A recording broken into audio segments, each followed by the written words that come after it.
Pada zaman dahulu, hiduplah seorang janda dengan anaknya. Anaknya, Jack, tidak mau bekerja karena ia seorang pemalas. Itulah kenapa mereka tidak punya cukup uang. Bu, ada yang bisa dimakan? Aku lapar. Hari berlalu. Mereka pun semakin miskin sampai akhirnya harus menjual sapi mereka, Milk White, karena sudah tidak bisa memberi makan sapi itu. Ibunya Jack menyuruh Jack membawa sapi itu ke pasar dan menjualnya dengan harga terbaik. Mungkin dengan begitu mereka bisa membeli makanan. Di perjalanan, Jack bertemu dengan seorang kakek yang terlihat aneh. Sang kakek melihat sapi itu dan berkata kepada Jack, "Hai nak, jika kau memberikan sapi ini kepadaku, aku akan memberimu barang yang sangat berharga." Jack sangat senang mendengarnya. Kakek itu mengeluarkan 5 butir kacang dari sakunya. Kacang. Tapi ini adalah kacang ajaib. Jack awalnya tidak mempercayai si kakek. Tetapi sang kakek terus membujuknya. Dengar nak, kau terlihat seperti anak baik dan pintar. Ambillah kacang ajaib ini. Kau tak akan menyesal, percayalah padaku. Jack mempercayai kakek itu dan memberikan Milk White sebagai ganti kacang ajaib.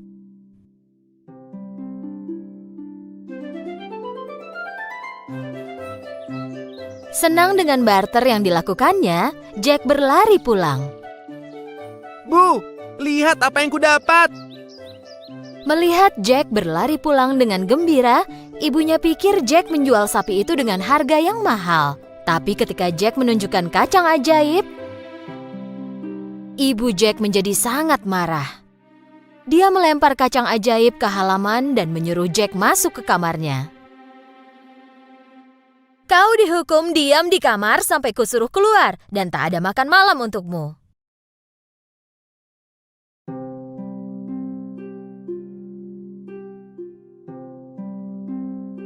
Keesokan paginya, Jack melihat keluar jendela dan tak percaya pada apa yang dia lihat. Dari jendela kamarnya, Jack dapat melihat sebuah pohon tumbuh dengan sangat cepat.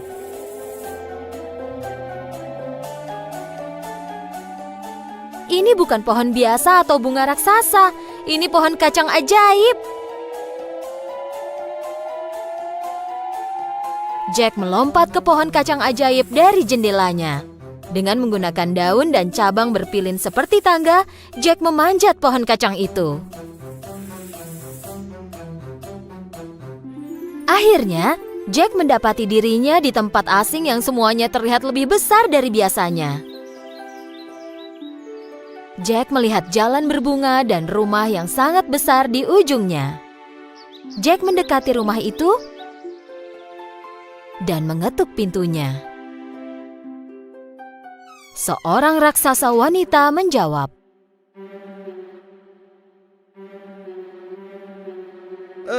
Begini, aku mau bertanya, apa Anda punya makanan?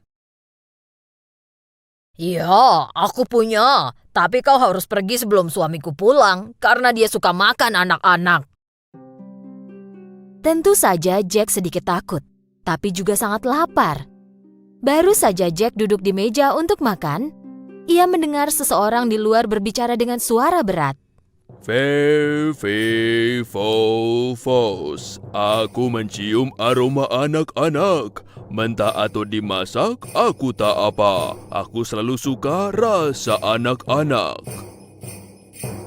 Raksasa wanita memanggil Jack. "Sembunyilah sementara di oven, nak." Jack langsung sembunyi di dalam oven. Raksasa masuk ke dapur dan mulai mencium udara. Aku mencium bau anak. "Kau salah, sayang. Kau mungkin mencium aroma daging yang kuberikan ke kucing kemarin." Setelah raksasa selesai makan, dia mulai menghitung emasnya.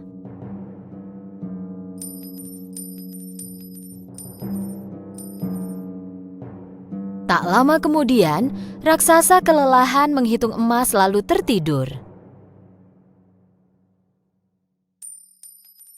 Jack keluar dari oven dan mengambil sekantung emas. Jack melemparkan kantung itu ke bawah pohon kacang ajaibnya dan turun ke bawah sambil berpegangan pada pohon kacang. Jack menemukan kantong emas yang dia lemparkan dan berlari pulang. Saat ibu Jack melihat emas, ia sangat senang. Sejak hari itu, mereka tidak miskin atau kelaparan lagi. Tetapi setelah beberapa bulan, semua emas mereka habis. Tanpa ada pilihan lain, Jack memanjat pohon kacang lagi dan pergi ke rumah raksasa. Kali ini, istri raksasa agak curiga kepada Jack. "Terakhir kau di sini, sekantung emas hilang." Tapi dia tetap merasa kasihan kepada Jack dan mengundangnya masuk. Tak lama kemudian, raksasa pulang. Fos, aku mencium aroma anak-anak. Mentah atau dimasak, aku tak apa. Aku selalu suka rasa anak-anak. Mendengar nyanyian sang raksasa, Jack melompat ke oven lagi.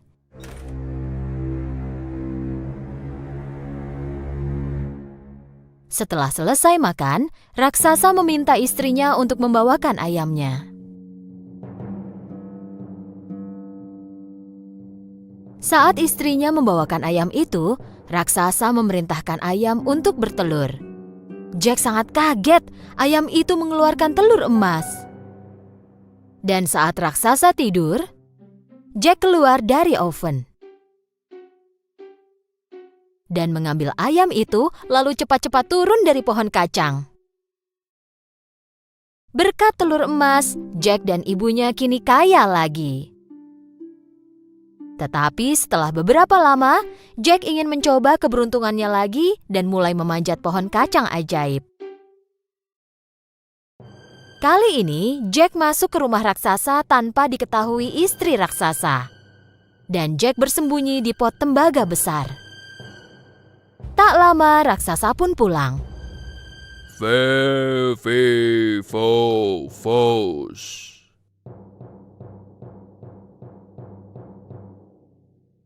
Aku mencium aroma anak-anak. Mentah atau dimasak, aku tak apa. Aku selalu suka rasa anak-anak. Kali ini, istri raksasa ingin agar Jack tertangkap. "Jika di sini ada anak-anak, pasti dia ada di dalam oven." Tentu saja kali ini Jack sembunyi di tempat lain. Raksasa dan istrinya bertekad untuk menemukan Jack. Tapi meski sudah mencari di seluruh rumah, mereka tak bisa menemukannya. Setelah mereka selesai makan, raksasa menaruh harpa emas di meja dan dia memerintahkan bermainlah. Dengan mengalunkan lagu pengantar tidur, harpa itu membuat raksasa tertidur. Saat itu, Jack tahu kalau dia inginkan harpa itu lebih dari apapun di dunia. Jadi, dia memanjat lutut raksasa yang tertidur, melompat ke meja, dan menuju ke harpa. Tetapi terjadi sesuatu yang tidak terduga. "Tolong!" Harpa itu berteriak. Jack melompat dari meja sambil membawa harpa di punggungnya. Raksasa terbangun dan mulai mengejar Jack. Jack mulai meluncur menuruni pohon kacang secepat mungkin dan disusul oleh raksasa. Saat Jack tiba di rumah, Jack memanggil ibunya. Bu, cepat, bawakan aku kapak. Mereka berdua mulai menebang pohon kacang.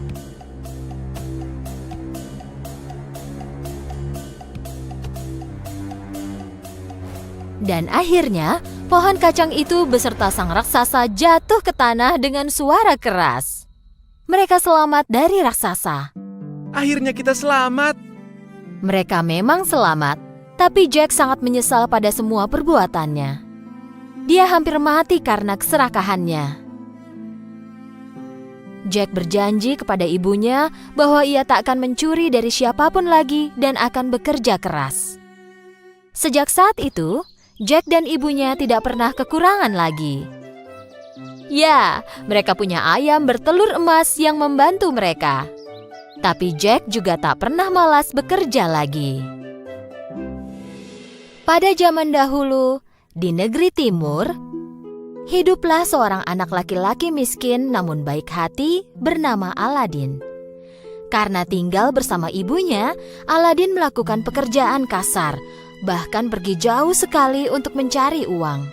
Suatu hari, dia pergi begitu jauh untuk mengambil pisang untuk dijual di pasar. Tiba-tiba, dia berpapasan dengan seorang pria berjanggut yang berpakaian bagus dan berkulit gelap. Pria itu berbicara sambil menunjukkan emas di tangannya. Halo anak muda, aku ini teman lama ayahmu. Apa kau mau mendapatkan koin emas? Koin emas? Jika aku memetik pisang seumur hidup tetap tak bisa mendapatkan sebanyak itu. Pria itu meminta Aladin untuk turun ke lubang yang ada di bawah bebatuan tak jauh dari sana dan memintanya melakukan sesuatu. Aladin pikir itu adalah tugas yang sangat mudah. Mereka menggeser bebatuan itu dan melihat lubang itu muncul. Karena berbadan kecil dan lincah, Aladin berhasil masuk ke dalam lubang itu. Di dalam lubang itu, Aladin menemukan tangga yang sangat sempit lalu menuruninya. Ketika sampai di dasar tangga, dia melihat bahwa gua itu diterangi oleh sebuah lampu tua.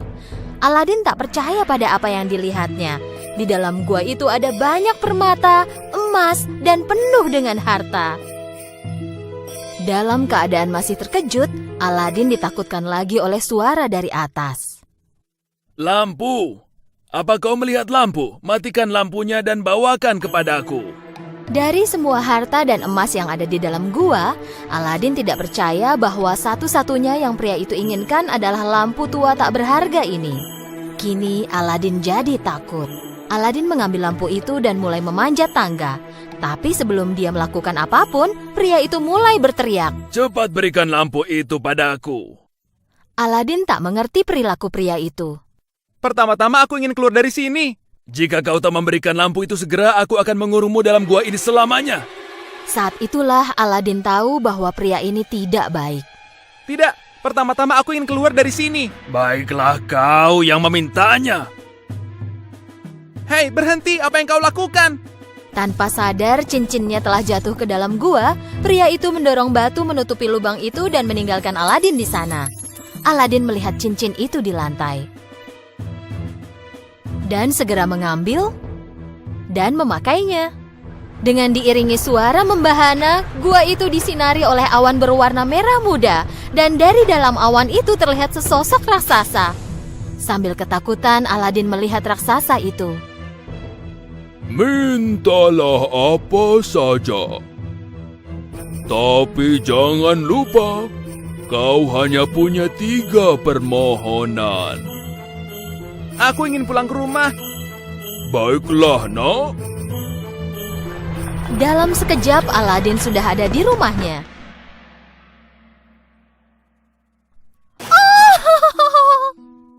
Melihat putranya muncul tiba-tiba, ibunya Aladin mulai berteriak. Aladin menjelaskan semua yang terjadi kepada ibunya. Dia bercerita bahwa dia tak bisa mendapatkan emas, tapi malah ditinggalkan dengan lampu tua ini. Karena ingin membersihkan lampu itu, Aladin mulai menggosoknya. Tiba-tiba, asap keluar dari lampu itu dan menutupi seluruh ruangan. Dan sesosok jin muncul dengan tiba-tiba.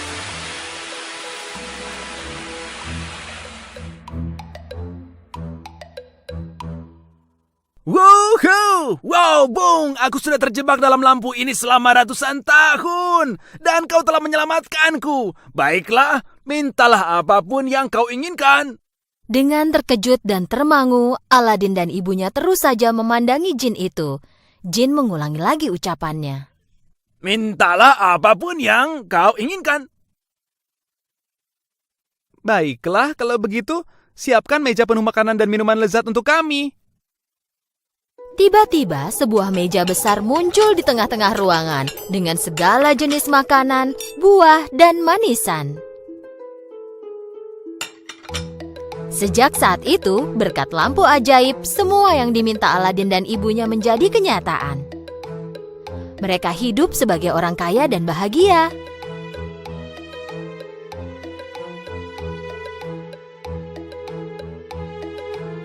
Waktu pun berlalu. Suatu hari, ketika melewati pasar, Aladin melihat Putri Jasmine, putri sang raja, menaiki tandu perak yang diusung oleh para tentara. Dan Aladin jatuh cinta pada putri itu. Aladin pulang dan memberitahu hal ini kepada ibunya. Lalu ibunya Aladin menyiapkan sekotak penuh emas dengan bantuan jin dan pergi ke istana. Ibu Aladin memberitahu penjaga bahwa dia membawa hadiah untuk Sultan. Karena sangat menyukai hadiah itu, Sultan memanggil ibu Aladin untuk menghadap. Ketika dia memberitahu Sultan akan niat putranya, Sultan meminta ibu Aladin untuk membuktikan kekayaan dan kekuasaan putranya. Jika putramu ingin menikahi putriku, beritahu dia untuk mengirimkan 40 orang budak yang masing-masing membawa sekotak penuh batu permata untukku, dan mereka harus diikuti oleh 40 orang prajurit yang menjaga mereka. Mendengar permohonan Sultan, ibu Aladin kembali ke rumah dengan sedih. Karena pikirnya, bahkan jin pun tidak akan bisa mengabulkan permohonan sebesar ini. Aladin mengambil lampu ajaib dan menggosoknya lebih keras dari biasanya, dan jin pun keluar. Baiklah, mintalah apapun yang kau inginkan. Aladin memberitahu jin akan permintaan Sultan.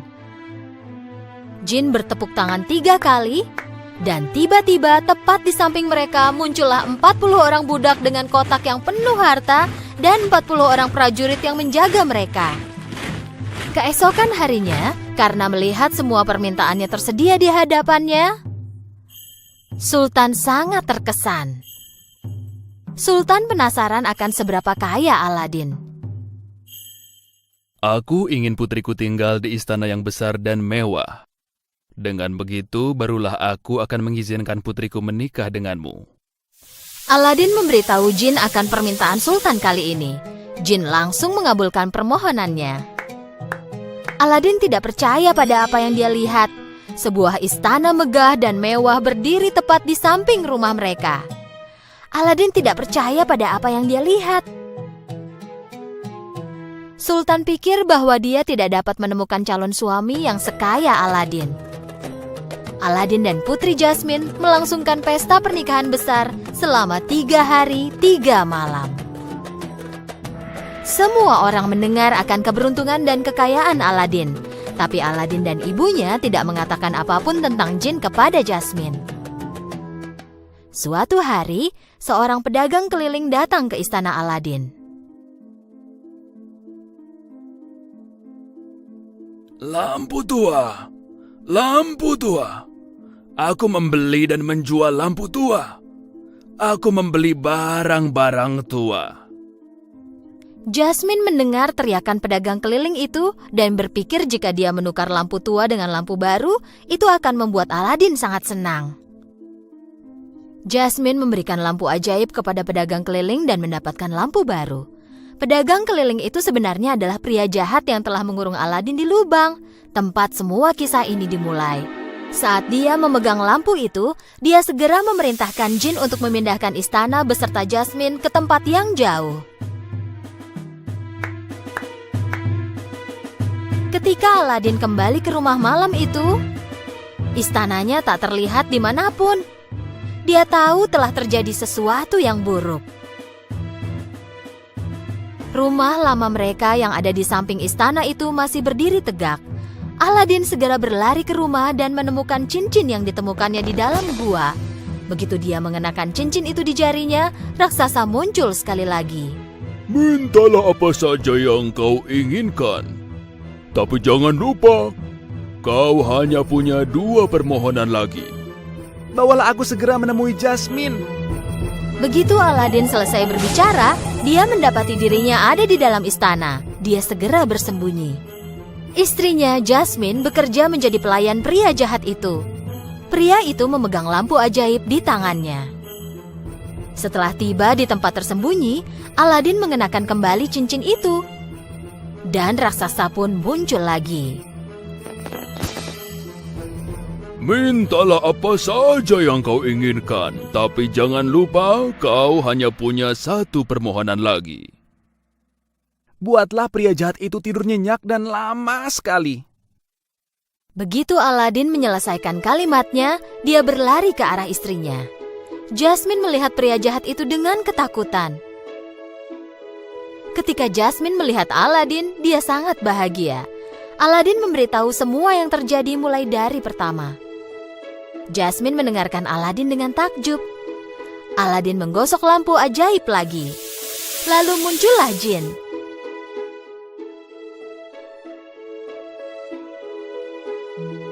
Baiklah, mintalah apapun yang kau inginkan. Kirimlah pria jahat ini ke tempat yang sangat jauh, sehingga dia tak akan bisa menemukan kami lagi. Pria jahat yang tertidur itu tiba-tiba menghilang. Aladin meminta jin untuk membawa kembali istananya ke tempat semula. Bawalah kami dan istana ini kembali ke rumah. Istana itu terbang di langit dan mendarat kembali ke tempat asalnya. Dengan istana yang telah kembali ke tempat asalnya, Aladin akhirnya berada di dekat ibunya lagi. Aladin, ibunya, dan putri hidup bahagia selamanya.